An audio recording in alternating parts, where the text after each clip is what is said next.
চলচ্চিত্র শিল্পীদের সংগঠন বাংলাদেশ চলচ্চিত্র শিল্পী সমিতি।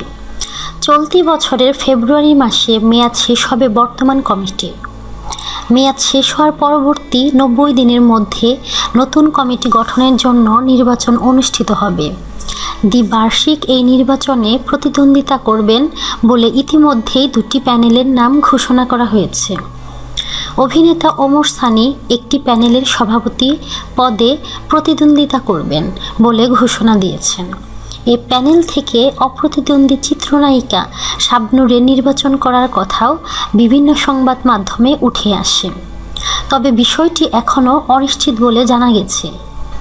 সম্প্রতি এ বিষয়ে ওমর সানি বলেন, নির্বাচনের তফসিল ঘোষণার পর সব কিছু জানতে চাই।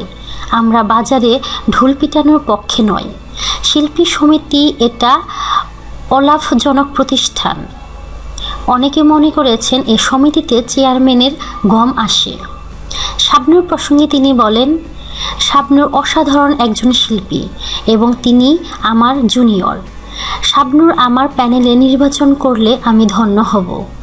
এছাড়া আর বলার কিছু নেই। শাবনূর এখন বিদেশে আছেন, তাই ওর নম্বরটাও আমার সংগ্রহে নেই।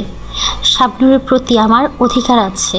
অনেক কিছুই হবে, এজন্য একটু অপেক্ষা করতে হবে। সময় সব বলে দিবে।